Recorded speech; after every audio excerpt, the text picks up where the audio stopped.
Salut, c'est dans la poche, bienvenue au BPS 22, le musée d'art de la province de Hainaut, ici à Charleroi. On va vous parler de deux expos qui vont battre leur plein cet été dans ce magnifique lieu, en compagnie du directeur du BPS 22 et par ailleurs commissaire d'une des deux expositions, Pierre-Olivier Rollin. On le rejoint.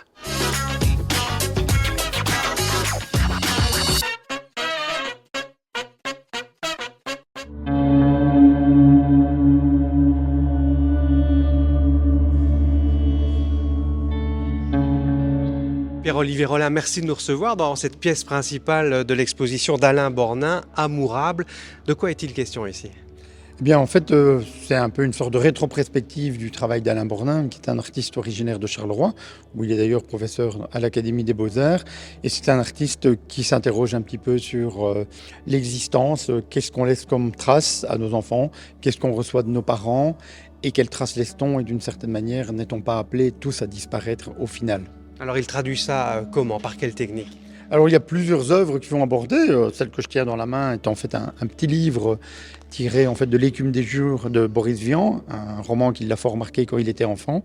Et en fait quand on regarde le texte, eh bien, on se rend compte en fait qu'il a tout effacé et il a seulement gardé les noms des deux principaux protagonistes, Chloé et Colin. Et donc on a un livre en fait qui ne cite que les noms des deux héros et toute leur histoire est effacée, il n'en reste rien. Peut-être qu'on peut entièrement la réinventer. Vous parlez d'effacement, la notion d'effacement est importante dans son œuvre. Oui, je dirais que s'il y a une esthétique centrale, c'est celle un peu de l'effacement et de la disparition. Et ça se matérialise notamment dans les grandes séries de tableaux noirs qu'il a réalisées à la fin des années 90, début des années 2000, où il reproduit d'une certaine manière des tableaux de l'école, où on retrouve ses écritures, comme un professeur pouvait le faire, à la créer sur le tableau. Et une fois la leçon terminée, on effaçait au frotteur, on laissait des traces de poussière et il restait un petit peu quelques traces. Et il utilise un peu ce tableau comme la métaphore de l'existence. Un chiffre interpelle quand on se promène dans l'expo, 2,5 milliards, ça représente quoi ?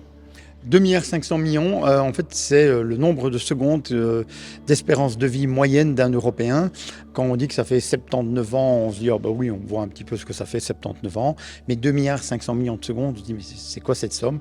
Et en fait, c'est simplement notre espérance de vie moyenne à nous, Européens.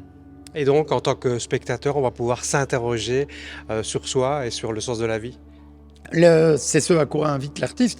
Après, il le fait sur un mode qui est quand même assez participatif, puisque le livre dont je vous parlais, il y a des dés, il y a des posters que les visiteurs peuvent emporter, mais c'est une manière un peu de s'interroger sur ce qu'on fait sur Terre et pourquoi les choses se passent comme ça, jusqu'à quel point on a un libre arbitre, et finalement, qu'est-ce qu'on va laisser à nos enfants, quelles traces on va laisser, est-ce qu'on va disparaître complètement ou laisser une petite poussière qui serait un peu ce qu'on a été et ce qu'on va laisser.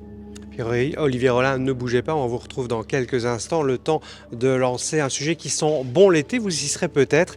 La Brinque chez Léon, c'est un festival très éclectique, on découvre le programme, ça démarre fin du mois de juin.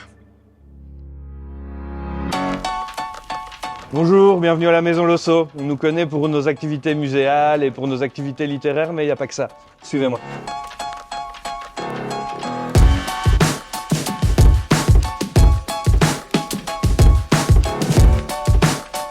Yo, c'est Seb à l'accueil.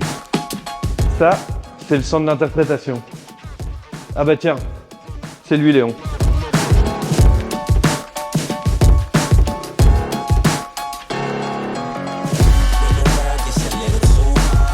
Parce qu'on le sait, avec les archives, Léon Losso, c'était quand même pas le dernier pour faire la bringue.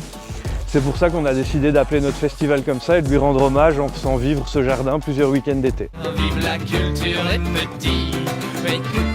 Cette année, c'est le dernier week-end de juin et le dernier d'août. Le jardin va se transformer pour avoir des contes, des activités littéraires, des activités pour enfants, plutôt dans le fond du jardin. Et ici, c'est plutôt les gros concerts, les moments festifs. Donc cette année, il y a toute une série d'artistes qu'on a programmés, La Jungle, Gabriel XVI, Elisabeth Aspada, les enfants du chat noir, Simon Danrier. La maladie, la guerre, la haine, la violence. Et j'en passe, les concerts, il y en a tout plein. Pour le reste, comme d'habitude, activités littéraires, catch littéraire, plein de collaborations, donc avec Mars Monsard de la Seine pour le catch, PAC Mons-Borinage pour un arpentage, des activités un peu plus engagées, avec la Ligue de l'éducation permanente aussi, donc toute une série de partenaires qu'on a depuis des années. Donc c'est comme d'habitude une édition vachement éclectique. Et on peut boire un coup? Évidemment qu'on peut boire un coup, il y a un bar au fond.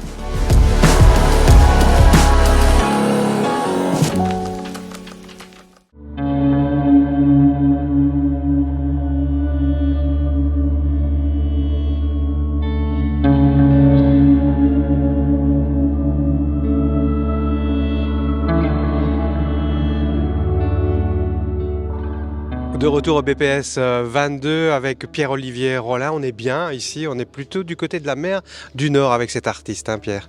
Exactement, on est sur une plage de nos mers, avec un soleil un peu qui se fait désirer, mais ça c'est partout en Europe. C'est une exposition donc consacrée à l'artiste Éric Fourré, qui est un artiste originaire de Tournai, et qui depuis une quarantaine d'années peint inlassablement un thème maritime, à savoir les traces laissées par la mer qui se retirent dans le sable. Et à partir de là, il va décliner inlassablement ces tableaux, majoritairement blancs, avec quelques traces noires. On les voit derrière nous. Pourquoi le blanc?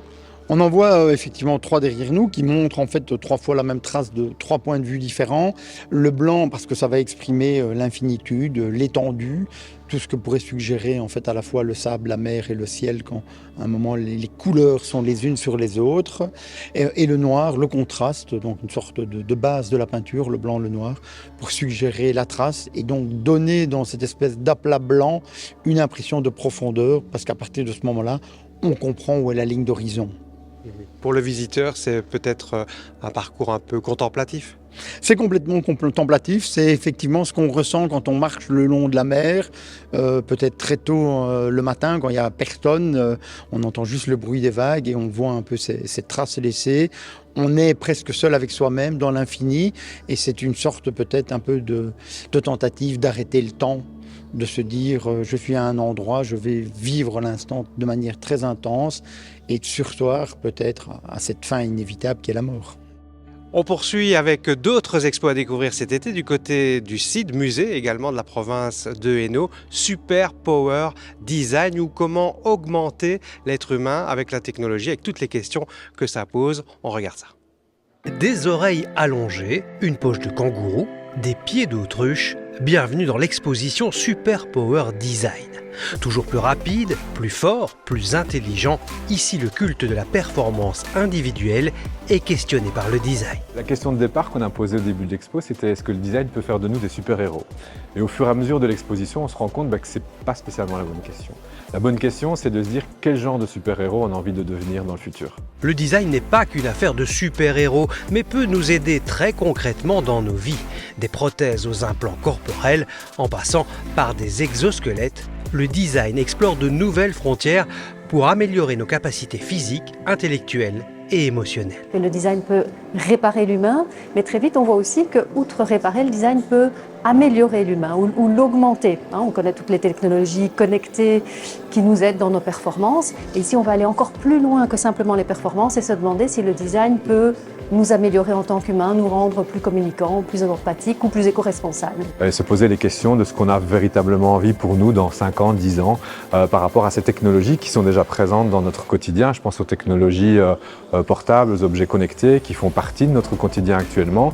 Et donc on se rend compte de cette entre guillemets dépendance à la technologie. Étonnant ou déroutant, Super Power Design dépasse les limites du possible, comme avec ses vêtements conçus pour exprimer les émotions humaines. And it's a combination with color psychology. Comme ça, la couleur, c'est rouge. Et c'est aussi l'inspiration du design, de la mode et de la nature.